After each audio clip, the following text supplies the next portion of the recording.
Kaya wag naman magdamdam yung hindi gumaling. Sapagkat wala kayong dapat pagdamdaman. Maliwanag na hindi taong nagpapagaling sa inyo. Buhay ba ang Ama? Kaya naman maliwanag na sinasabi sa inyo, kung gusto mo, sulong magpa-doktor ka. Kung saan mo gusto, tumungo ka. Sapagkat ito'y pagsubok din sa inyo. Kaya nga sinabi, lagukin mo ng 9 na araw. Sa 3 araw, may mararamdaman ka ng pagbabago. Kung wala, pagdating ng 9, tumigil ka na. Tama po ba? 12 taon na ang gawain ito. Umuusad na ng pang-13. Ang bawat araw, mga mahal, kung nanamnamin lamang ng nakikipagtotoo, magagalak. Kaya nga lamang, tunay at pawang katotohanan ang sinasabi sa inyo, hindi naman nag-aanyaya para kayo ay mainggan. Kaya hindi sasabihin, halik kayo, magbalik kayo uli ha. Kundi, bumalik ang may nasa sa kalooban ng Ama, umuwi ang ayaw, wag nang magbalik ang di gumusto. Subalit salamat, purihin ang Ama, kailan may di naganap ang walang paglingkuran, kundi maliwanag na nagaganap ang tinuran. Anak, tandaan mo, kung pinapalagay ng tao siya'y matalino at magaling at mayroon na kaloob ko. Subalit, hindi niya nawawawaan ang katotohanan. Nagyayabang sa sarili. Anak, pakatandaan mo, huwag mong alintaanin anuman ang sabihin ng kapwa mo, kundi ang pakinggan ay ang mga salita kong idaratal ko sa iyo. Nang huwag magulumihanan, malito ang kaisipan mo. Anak, pakatandaan mo, sino man ang magalit na lumisan sa dako ko, akong magpapalit ng higit pa sa kanya. Kaya naman po, ang nagaganap sa gawain ito, palit-palit ang tao. Para lamang sumisibol na mga damo. Nawala ang damong ito, pumalit ay ibang damo. Sapagkat ang tao'y hambing sa damo. Sumisibol, nabubuhay sa lupang ibabaw. Buhay ba ang Ama? Mga mahal, sumainyo ang kapayapaan, pagharian, kayong lubos. Ang may katapatan, sabihin mo nang huwag, gagawin pa rin niya. Tutulan man ang kapwa niya dahil bukal sa kalooban na totoo ang ginagawa niya. Halimbawa, binibigyan ito ng piso, ayaw niyang tanggapin. Dahil bukal sa puso niya. Di ba ibibigay na pilit dahil piso? Ay gusto niya ibigay. Ganun lang yun. Ganyan ang Ama. Dahil bukal sa kalooban niya ang pagbibigay sa inyo at pagmamahal niya, kung minsan inaayawan ng tao, patuloy pa rin siyang nagbabahagit, nagbibigay upang mapakilala niya ang kanyang kadakilaan. Buhay ba ang Ama? Kaya madaling masuri ang taong totoo ang paghahandog. Ang may pandinig ay nakarinig. Sumayinyong kapayapaan, pagpalain kayong lubos. Nekkarameneyahanam, nekkarameneyahanam, nekkarameneyahanam.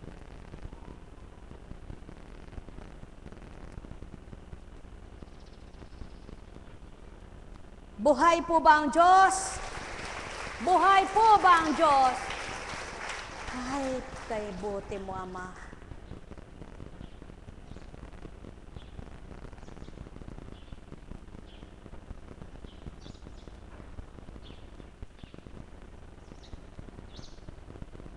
Pinagpala ni Jesus ang maliliit na bata mula kay Marcos.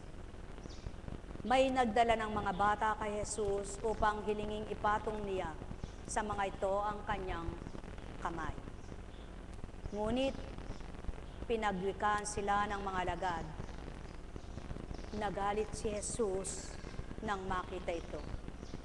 At sinabi sa kanila, pabayaan ninyong lumapit sa akin ang mga bata.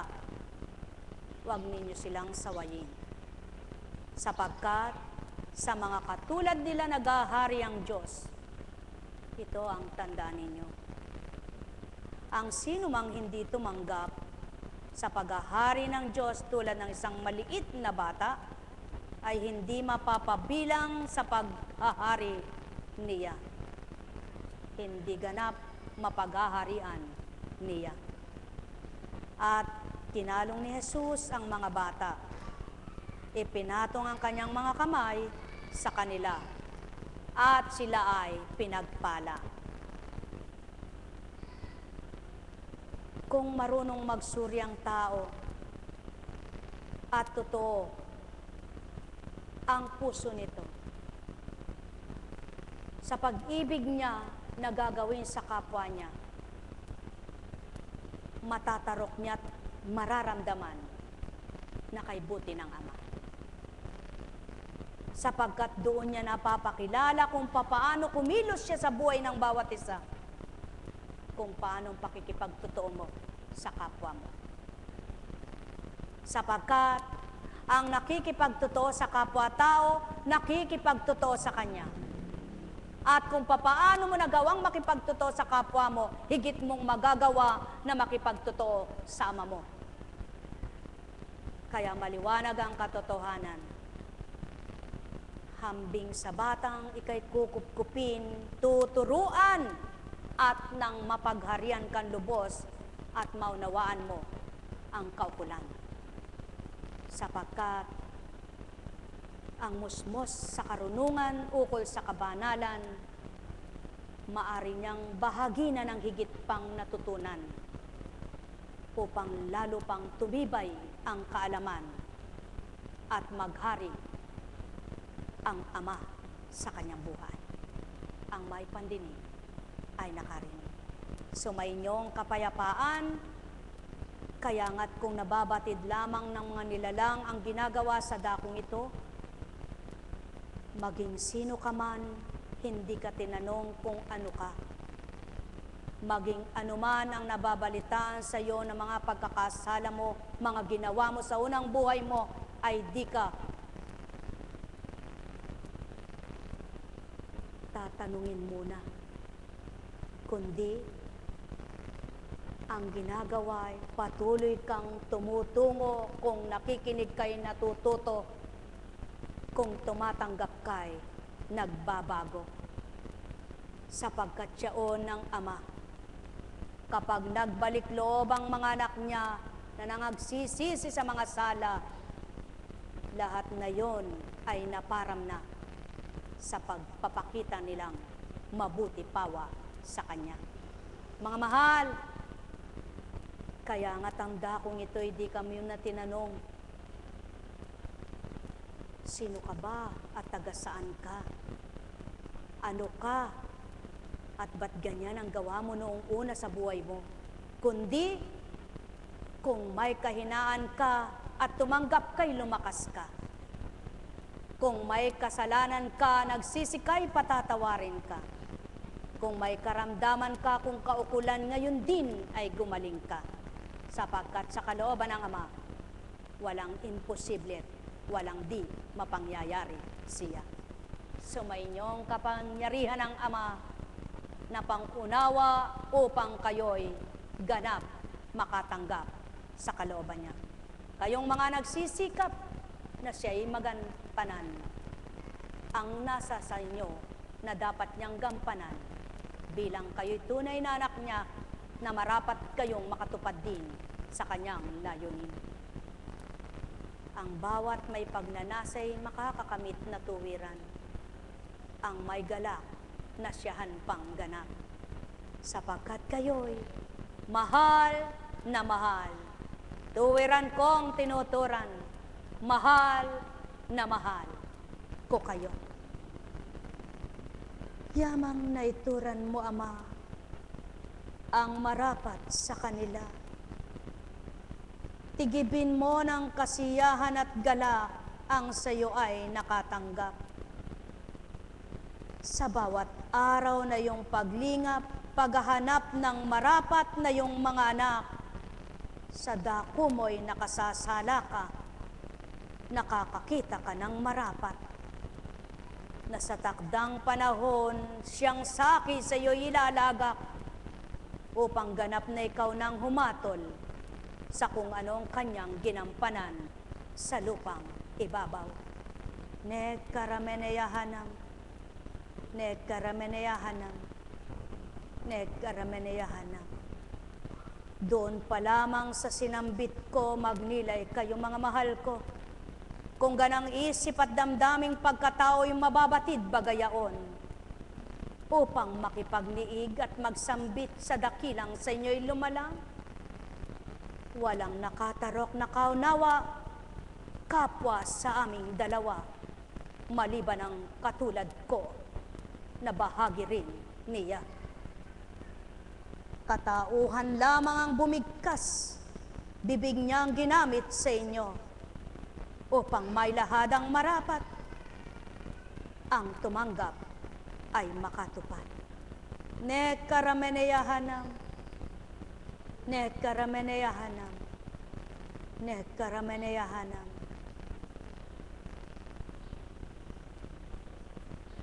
Buhay po ba ang Diyos?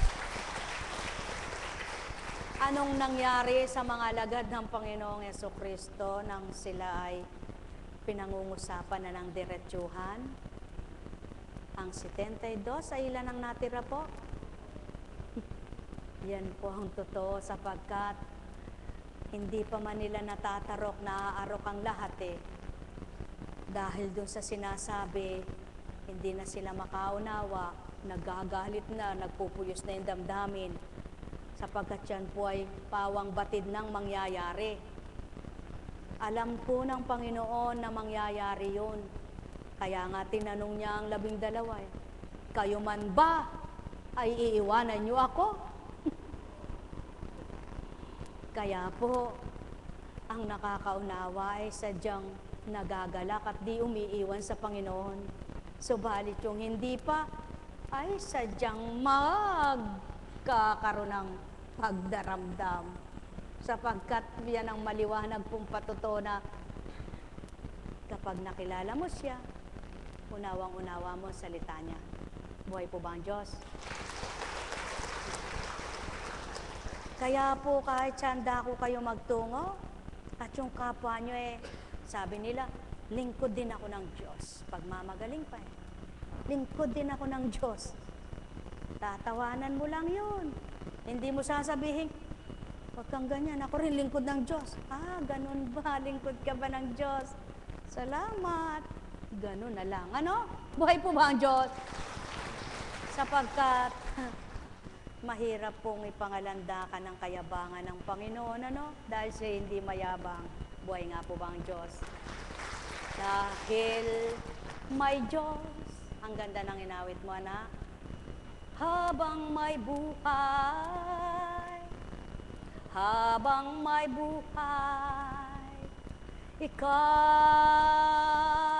paglilingkuran. Sana po'y maganap ito sa mga taong gustong maglingkod. At yan po ang aking dalangin sa Panginoon, na habang ako'y nabubuhay, na may lakas.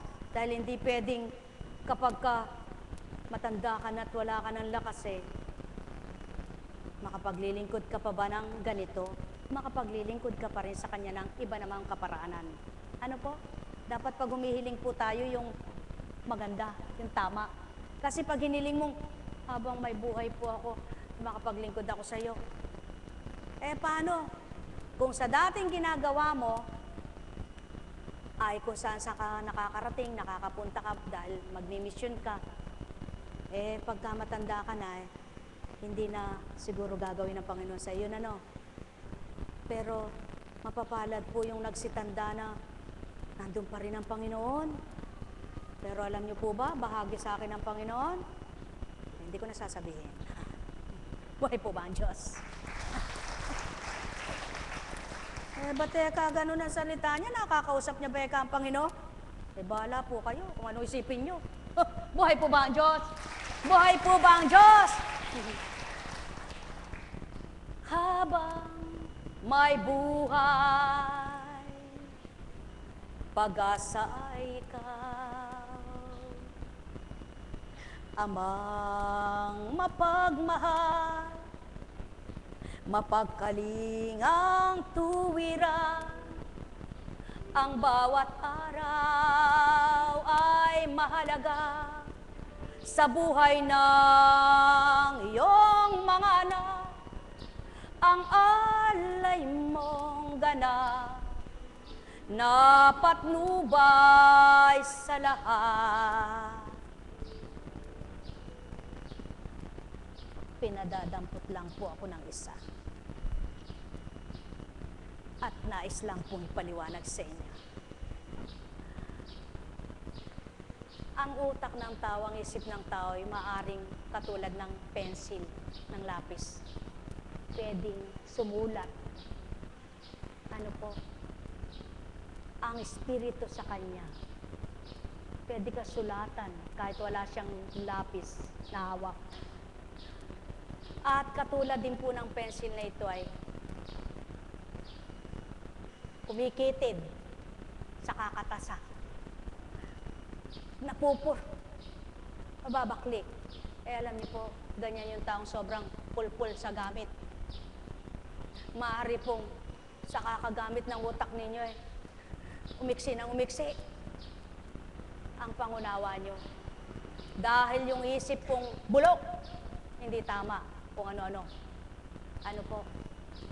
Pero alam niyo po ba, kapag lahat ng itinala sa inyo ay mabuti, at ang nakatala dito ay mabuti, nako, matanda na po kayo, hindi pa rin po mawawala ang pag-iisip niyong mabuti. Sapagkat binuo na ng Ama ang pag-iisip na maganda.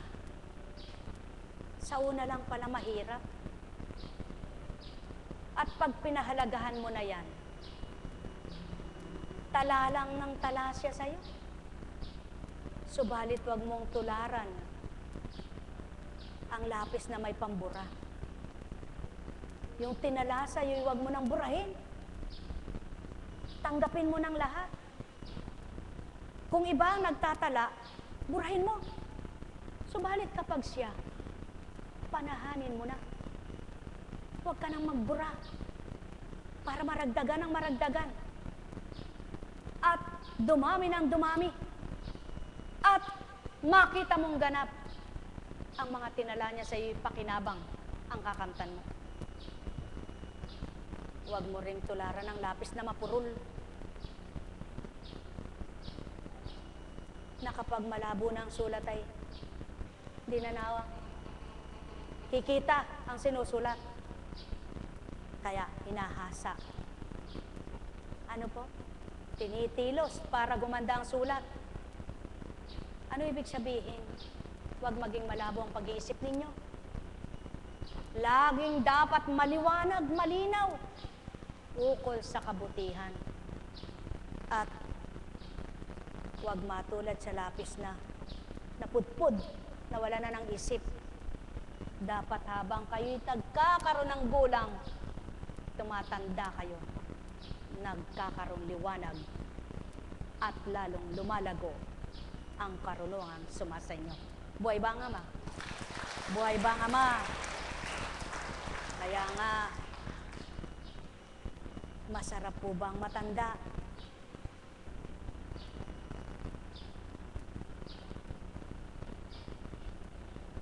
Kung masaya kayo, masarap na.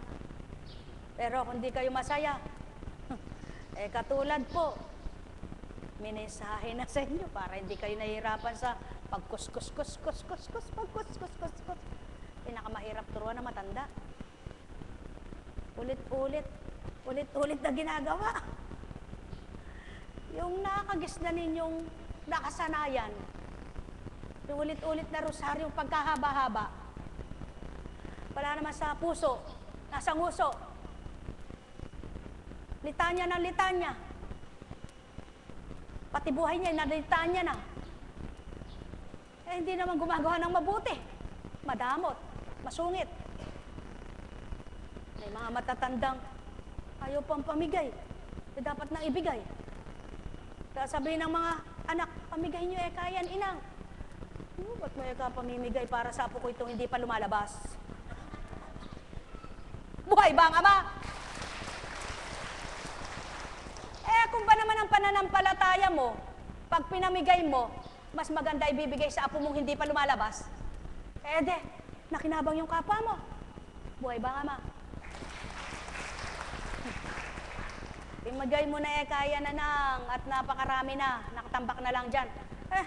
Huwag ka. Paano mo pamimigay yan? Pabayaan mo ka dyan, iniipis na. Naamag na, wala na sa uso pag pinamigay.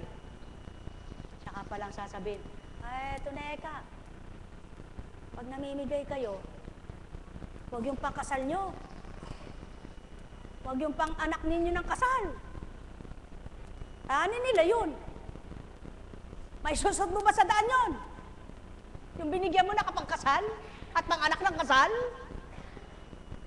Pangsagala? Kung humingi sa iyo dahil magsasagala, mag-anak ng kasal, sulong. Subalit kung hindi, pagkatapos ko kwento, pinibigay ko yung damit ko Yung palang pinamigay, pang-anak ng kasal. Mga mahal, isang halimbawa lang po ito. Subalit yung batang mabait. Pag mayroon, sabi ng nanay niya, hanggang sa linggo yan ha. Yung mga kalaro niya, ilabas lahat yung pagkain. Binigay lahat. Yung magulang na madamot, pinalo yung anak. Walang niya ka, eka. Isang linggo mo ang budget yan, pinamigay mo. May pera naman. Hindi bali, sana kung wala. Kung hindi ba naman siya madamot, sana, sige anak, pamigay mo, tayo bibili na lang. Kawawa na may mga kalaro mo na yan hindi nakakatikim. Ganyan ang tao. Ugali. May ugali. Hindi bali kung budget, talagang budget yun bahala ka, pinamigay mo, bukas wala ka na. Pero galit ba yung bata? Hindi, tuwan-tuwa yung bata. Pero nung pinalo, umiyak. Subalit umiyak man, mamaya tatawag pa rin sa kanyang ina. Buhay ba ang ama? Sa magandang mukhang matanda. Pero yung kalooban, hindi maganda. Walang niya ako, ba't mo binigay yung binigay ko sa'yo? Pag binigay mo, wag mo nang pakialaman kung kanino binigay. Buhay ba ang ama? Ang mahal, ganyan ang tao. Hindi na susuri ang ginagawa kung hindi niya susuriin. Sapagkat sa palagay niya'y lahat ng ginagawa niya'y tama. Subalit kapag inuri ng ama, isa lang ang tama sa sandaang ginawa. Buhay ba ang ama? At ito'y nagagawa ng isang tao na pag-iisip at damdaming pagkatao. Subalit, naiiba ang ugaling mula sa espiritu ng Ama. Diyan napapatotohanan, iniba ka na ba? Naiba ka ba? Nung sa dating ikaw ay hindi na, sigurado, naiba ka na nga. Binago ka na nga sapagkat may nagpabago sa iyo. Buhay ba ang Ama? Sapagkat panghihinayangan mo ang bawat kusing, bawat bagay kapag ikay nasa pagkatao. Subalit tuwang-tuwa mong binabahagi sa kapwa mo kapag ang puso mo'y mula na sa Ama mo. Sumainyong kapayapaan, pagharian kayo, mga mahal ko. Kaya nga, tinitipon mo yung dapat mong itipon. At kapag nakatipon ka, pinamimigay mo na marapat sa dapat mong bigyan. Hindi sa kapatid mo lang sa laman, hindi sa anak mo sa laman, kundi sa hindi mo kaano-ano upang mapatotohanang totoo kang anak ng Ama. Buhay ba ang Ama? Mamahal, Sumainyo ang kapayapaan, pagharian kayo. Alalaong baga, maraming kakalat-kalat sa daan. Katulad ng kanina, lumapit kaya po kunching, may sulat pang dala-dala. Badyaw eka ako. May sugat eka ako, kaya hindi ako. Asa na sugat mo? Mahirap ililis. Hindi. Ililis mo, nasa sugat mo. Pilay eka ako. Lumakad ka. Lumakad ka. Pilay nga ako eka. O sige nga ka ako, lumakad ka kung pilay ka. Sabi nga naman ng Apo Kunching. Maraming taong manloloko. Ilang taong ka na ba? Ba't di ka maghanap buhay? 28. Pilay nga eka ako. Unay may sugat, bandang uli pilay. Mahal, magang panlilimos. Subalit karumal-dumal at di kalooban ng amayan. Nakatalayan sa banal na aklat. Ayaw ng amang namamalimos. Kaya kung ikaw ay nililimusan ng kapwa mo na hindi ka nang limos, kalooban niya yan. Subalit, kung ikaw mismo ang nagbibigay pagkakamali sa sarili mo, umaasa ka sa limos, hingi ka ng hingi, hingi ka ng hingi. Ang totoong mula sa Ama, binigay ng di mo hiningi. Binahagi ng hindi ka nahirapan, sapagkat kalooban niya yan upang mapatotohanan niyang siya ay mabuting Ama ng sanlibutan. Mga mahal, sumainyong kapayapaan. Katotohanan ang aking tinuturan, subalit di lahat ay tatanggap niyan. Paparatangan pa si Constancia ng kung ano-ano, subalit di bali sa wikang pagkatao nyo. Pasubali ko nga'y saksi ang Ama sa lahat ng ito. Sumainyong kapayapaan, pagharian kayong lubos. Nekkarameneyahanam, nekkarameneyahanam, nekkarameneyahanam. Ama ko, Ama ko, Ama ko. Gawa ng tao sa mundo'y nasisilayan mo. Lirip na lirip mo ang kalooban ng bawat isang anak mo. At tanging ikaw ang nakatatarok ng sinumang tao. Yamang binahagi mo ang marapat na kataga mo.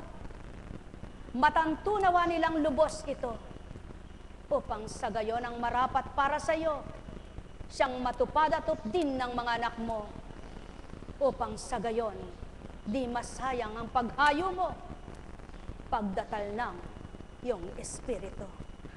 Nekkarameneyahanam, nekkarameneyahanam, nekkarameneyahanam.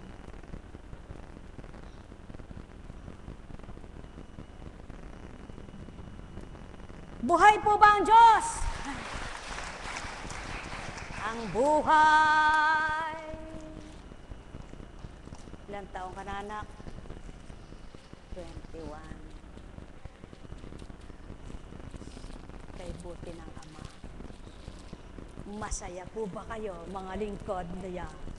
Oh, mga naglilingkod sa labas ng dambanang ito, basta kayo masaya ang puso, masisiyahan din kayo. Buhay ba ang Ama? Alam niyo po,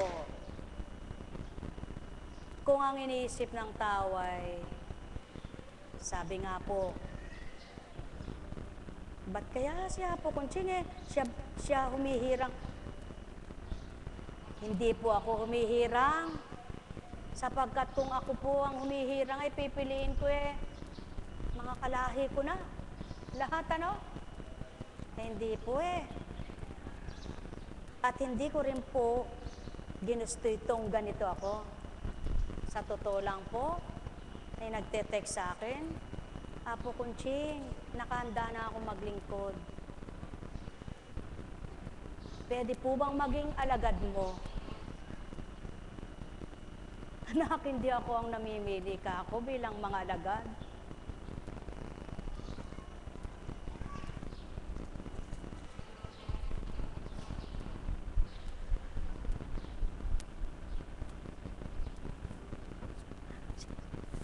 Sino?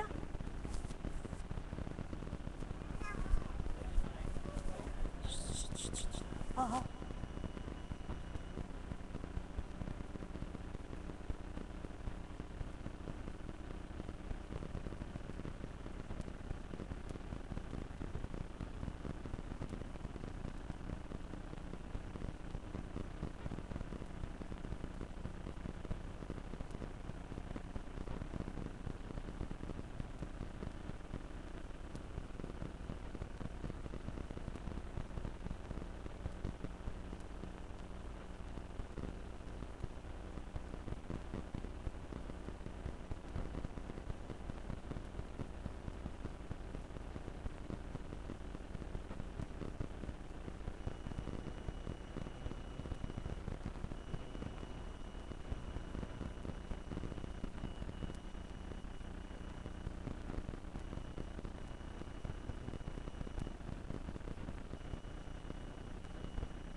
Buhay po ba ang Diyos?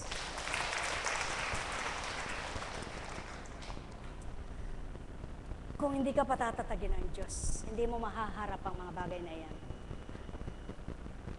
Sapagkat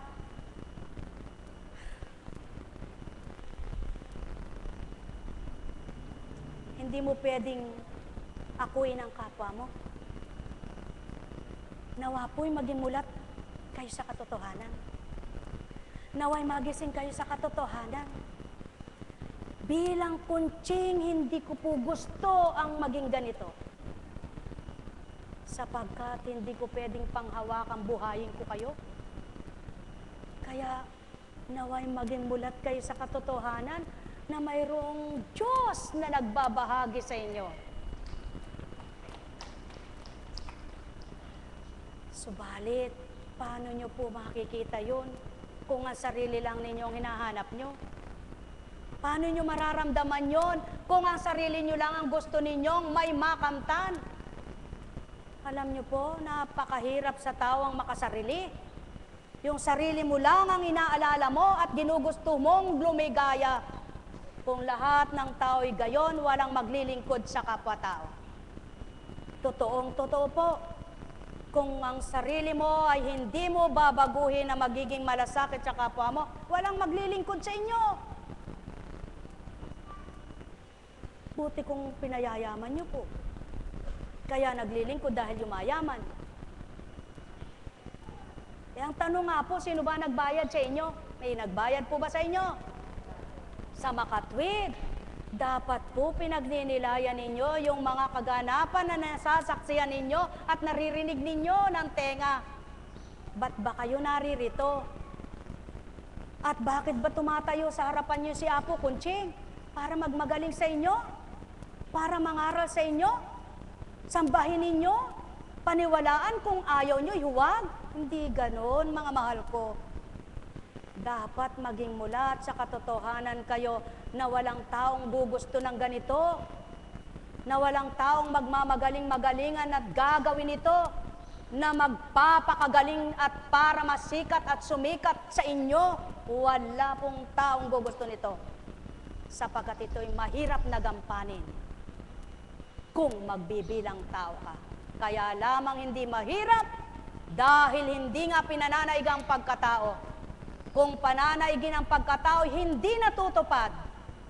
Sapagkat wala naman pong panghihinayangan sa inyo na kaya kayo'y panghihinayangan ay may bayad kayo. Sino pong panghihinayangan? Isa man sa inyong naririto ay wala naman kayong binayad kahit 5. Sa makatwid. Kaya tumutupad dahil sa Diyos. Dahil sa Ama. Kaya naway makilala niyo siya. Yamang siya'y nagpapakilala sa pamamagitan ng kanyang espiritong kumikilala sa inyo, nagbabahagi sa inyo, nagmamahal sa inyo, at nagpapaalipin lang ang mga kapwa ninyo. Mga lingkod na nagpapalipin, sulong, magsuri kayo sa gawain ito. Mga choir, walang bayad. Araw-araw inaawitan kayo. Umaawit sa Ama. Mga kaps, naglilingkod sa inyo. Mga alagad, tagapagdasal sa inyo. mga IT team para lumaganap ang gawa ng Ama sa kalooban niya. Ni isa man walang bayad sa dakong ito. Ni isa man hindi binayaran ang mga naririto. Kaya dapat po nawa may paglaban niyo ang Diyos. Hindi lamang sa gusto ninyo ang makamit nyo, kundi dapat maramdaman nyo siya at makilala nyo siya. Mga tao, marami sinungaling. Maka-Diyos daw, maka-Diyos, masama ang ugali. Makasarili. Tapos ikaw na nagpapakatotoo kung ano mga sinasabi, alam nyo po, daratalang takda, ang Diyos ang hahatol sa lahat. Totoo po yan. Yung ayaw, nagdamdam, bahala ka. Yung gusto, nasyahan, natuto, bumarito ka. Lahat po kayo'y tatanggapin dito, bawat isang taong pumaparito. Subalit, walang pagmamakaawain sa inyo para magbalik-balik kayo. Kundi, tanging Ama ang magbibigay ng mga tao sa dakong ito. Ang mahalaga, pag nilaya ninyo, kapag kayo'y nahihilo, nagdudumali ang kapwa ninyo na lingkod sa dakong itong pag-arugain kayo. Pagkatapos di nyo nakita ang ginawa ng Ama sa buhay nyo. Kapag kayo'y di makalakad, aakayin kayo ng mga lingkod dito at wala naman kayong binigay kahit 5. Pagkatapos magre-reklamo pa kayo kung mainit sa dakong ito, nagbigay ba kayo ng pagkuryente man lamang? Marami pang sinisita ang tao, wala namang binabayad kahit 5. Mga mahal, kung hindi totoo sinasabing ito, hindi magsasalita sa gitnang ito, sapagkat baka mapahiya't may pumukol na tao at sasabihin, sinungaling, nagbigay ako, ba't di ka Amin. Mga mahal, pakatandaan ninyo, kapag ang katotohanan ng sinasabi mo, kahit siyanda ko ka makarating, ipaglalaban mo. Subalit kung sinungaling ka, manahimik ka na nga. Buhay ba ang Ama? Pawang katotohanan ang sinasambit sa inyo. Kung nagbibigay man kayo ng candy, sinong nakikinabang? Mga lingkod ba? At kung magbigay man ng tinapay, hindi naman kakasya sa lahat ng lingkod. At kung si Apo Kunching man ay may nagririgalo, may nagbibigay dahil minamahal daw, kulang na kulang pa. Sambitin ko man ito sa inyo. Sapagkat walang nakababatid maliban ang nag-alay sa inyo. Kaya't kung sasabihin ng tao, binuhay si Constancia, nagkakamali kayo. Ang nagbahagi sa kanyang bumubuhay para patutuhanang buhay ang naglilingkod sa inyo. Nekarameneyahanam, nekarameneyahanam, nekarameneyahanam. At kung bukal sa kalooban ng paghahandog ng bawat isa, ang nagpapalit ay hindi ang binahaginan, kundi ang magbibigay ay ang bumubuhay. Doon mapapatotohanan niyo tao, nararamdaman niyo ang inyong tinatawagan, sapagkat sa inyo ay buhay. Nekarameneyahanam. Niloob kong maganap yaon upang masambit ko ito. Upang ngayon masabi ko ang mga maraming kaganapan na sa dakong ito,